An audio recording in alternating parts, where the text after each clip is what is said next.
शिक्षा व्यवस्था को ध्वस्त किया तो सबसे बड़ी समय 1990 से लेकर 2005 के कालखंड में। तो राहुल गांधी जी, सबसे पहले तो आप उस समय शागिर्द बने हुए थे कांग्रेस के।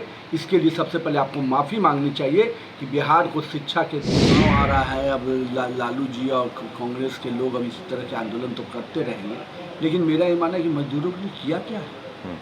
कोई एक योजना जो बताइए मजदूरों के लिए उन्होंने चलाया है? लोकसभा में नेता प्रतिपक्ष राहुल गांधी आज बिहार दौरे पर हैं। दरभंगा में शिक्षा संवाद करेंगे। स्कूली जो छात्र हैं या हॉस्टल के जो छात्र हैं उन सभी से मुलाकात करेंगे, शिक्षा को लेकर चर्चा करेंगे। कॉलेज, स्कूल और तमाम जो शिक्षण संस्थान हैं उन सभी के छात्रों से मुलाकात कर शिक्षा पर बात करेंगे। बिहार में लगातार शिक्षा व्यवस्था पर राहुल गांधी और तमाम विपक्षी दल के नेताओं के द्वारा सवाल खड़ा किया जाता है, लेकिन जब सवाल ये बिहार सरकार के मंत्री नितिन नवीन से किया गया तो उन्होंने राहुल गांधी को मुंहतोड़ जवाब दिया है। उन्होंने कहा है कि बिहार में अगर शिक्षा व्यवस्था गिरी थी तो 2005 के पूर्व और कांग्रेस और आरजेडी के शासनकाल के दौरान गिरी थी। 2005 के बाद बिहार की शिक्षा व्यवस्था में आमूलचूल परिवर्तन हुआ है। एनडीए के सरकार ने ये परिवर्तन किया है। राहुल गांधी को इन सब चीज़ों को अब देखना होगा। अपनी सरकार की नाकामी है, उन सब चीज़ों पर भी राहुल गांधी को बोलना चाहिए अगर वो बिहार आ रहे हैं तो।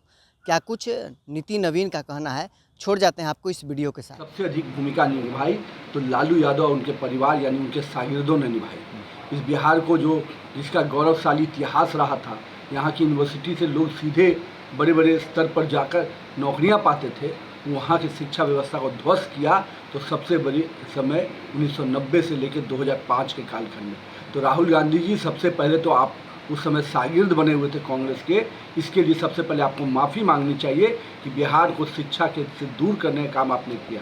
और हमारी वर्तमान सरकार नीतीश कुमार के नेतृत्व में शिक्षा व्यवस्था को जैसे दुरुस्त किया गया, लगातार हमारे याद नहीं है राहुल गांधी जी को कि लालू जी कहते थे चोरी करना तो कोई दिक्कत क्या है। और आज के डेट में जब हमारी सरकार बनी तो हम लोगों ने पूरी तरह से उस पर नकेल कसा और आज शिक्षा व्यवस्था पूरी तरह से पटरी पे आकर लाखों शिक्षक को बहाल किया गया। हमारी शिक्षा की गुणवत्ता को बढ़ाने का काम किया गया। यूनिवर्सिटी स्थापित हुए, साइंस मेडिकल कॉलेज स्थापित हुए, इंजीनियरिंग कॉलेज स्थापित हुए। क्या राहुल गांधी जी, आपको याद है कि आपके कालखंड में कोई एक इंजीनियरिंग कॉलेज या मेडिकल कॉलेज आपने स्थापित कराया हो? पीएमसीएच का भी गौरवशाली इतिहास अगर बढ़ा तो भारतीय जनता पार्टी के और एनडीए सरकार के समय बढ़ा है।